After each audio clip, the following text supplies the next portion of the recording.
খুনি শেখ হাসিনা এবং তার দোসর যাদের দিল্লি এবং কলকাতায় আশ্রয় দিয়েছেন দ্রুততম সময়ের মধ্যে ফেরত দিন, না হলে লাল কার্ড নিয়ে আবারও দূতাবাস ঘেরাও আধিপত্যবাদের বিরুদ্ধে এবং খুনি হাসিনাকে ফেরতের দাবিতে আজকে জাতীয় গণতান্ত্রিক পার্টি জাগপার ভারতীয় দূতাবাস ঘেরাও কর্মসূচির উপস্থিত জাগপার সর্বস্তরের নেতৃবৃন্দ, মিডিয়ার ভাইয়েরা, প্রশাসনের ভাইয়েরা, যারা যেখান থেকে শুনছেন সবাইকে জানাই সংগ্রামী সালাম, আসসালামু আলাইকুম। সংগ্রামী সাথী এবং বন্ধুগণ, হাজারো শহীদের পরিবার, লক্ষাধিক জুলাই যোদ্ধা, বাংলাদেশের মানুষ, যেই মানুষটার বিচার দেখার জন্য অপেক্ষায় রয়েছে, দেশের মানুষ যার ফাঁসি দেখার জন্য অপেক্ষায় রয়েছে, সেই ফাঁসি শেখ হাসিনাকে রাষ্ট্রীয় মর্যাদায় ওই ভারত 1 বছর ধরে আশ্রয় দিয়ে রেখেছে। এই আশ্রয় চলবে না। আমরা স্পষ্ট ভাষায় জানিয়ে দিতে চাই, ভারতীয় দূতাবাসের মাধ্যমে ওই দিল্লি সরকারকে জানিয়ে দিতে চাই, খুনি হাসিনাকে ফেরত দিতে হবে।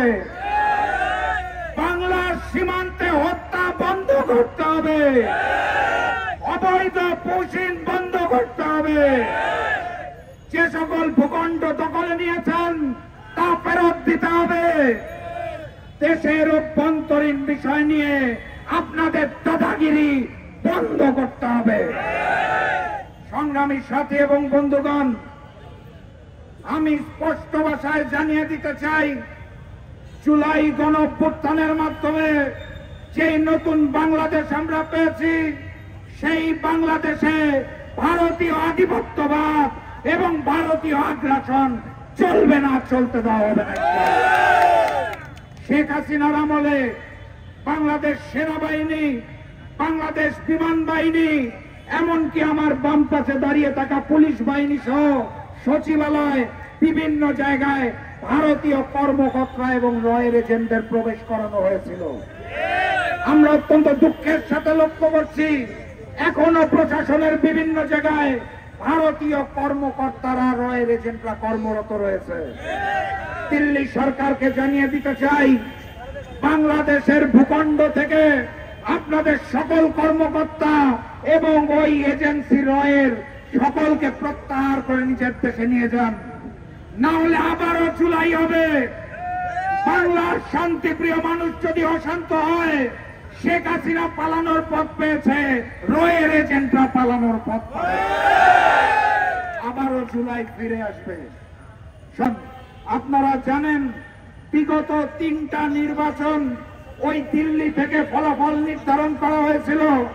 সামনে যেই জাতীয় নির্বাচন আসছে, সেটার ফলাফল দেশের মানুষের ভোটের মাধ্যমে হবে। দিল্লির ভোটের ফলাফল আমরা মানি না। দিল্লি সরকারকে জানিয়ে দিতে চাই, আমার দেশের অভ্যন্তরীণ বিষয় হস্তক্ষেপ করবেন না, দাদাগিরি করবেন না। আমরা রক্ত দিতে শিখেছি, প্রয়োজনে আবারও রক্ত দেব, ভারতীয় আধিপত্য মেনে নেব। আজকে আমার দেশের পুলিশ বাহিনীর সম্মানে আমরা ভারতীয় দূতাবাস ঘেরাও কর্মসূচি এখান পর্যন্তই এসে সীমিত করেছি। এটাই শেষ দিন নয়। আজকে ভারতীয় দূতাবাসকে হলুদ কার্ড দেখিয়ে যাচ্ছি, যদি দাবি মানা না হয় সামনের বার রেড কার্ড দেখানো হবে। বাংলার মাটিতে বসে বাংলাদেশের উপর আধিপত্যবাদ এবং আগ্রাসন করে আমরা কোন অবস্থায় বাংলার মাটিতে ভারতীয় কর্মকর্তা, রয়ের এজেন্ট, এমনকি ভারতীয় দূতাবাসকেও মেনে নেব না। তাই স্পষ্ট ভাষায় জানিয়ে দিচ্ছি, খুনি শেখ হাসিনা এবং তার দোসর যাদের দিল্লি এবং কলকাতায় আশ্রয় দিয়েছেন দ্রুততম সময়ের মধ্যে ফেরত দিন, না হলে লাল কার্ড নিয়ে আবারও দূতাবাস ঘেরাও। পরের বার পুলিশ প্রশাসনের কথায় থামবো না, পরের বার কিন্তু দখল হবে এবং লাল কার্ড দেখানো হবে ইনশাআল্লাহ। সবাই প্রস্তুত তো? কণ্ঠ মিলাতে হবে। দিল্লি না ঢাকা, দিল্লি না ঢাকা, হিন্দি না বাংলা, দিল্লি না ঢাকা। সবাইকে শুভেচ্ছা জানিয়ে পরবর্তী কর্মসূচির জন্য প্রস্তুত থাকার আহ্বান জানিয়ে আমি আজকের মতো বিদায় নিচ্ছি। কর্মসূচি এখানে স্থগিত থাকবে, শেষ হবে না। রেড কার্ড নিয়ে সবাই তৈরি থাকুন। এর পরের বার কিন্তু দূতাবাসের ভিতরেই ঢুকবো, ওই ভারতীয় পতাকাকে পুড়িয়ে দেওয়া হবে।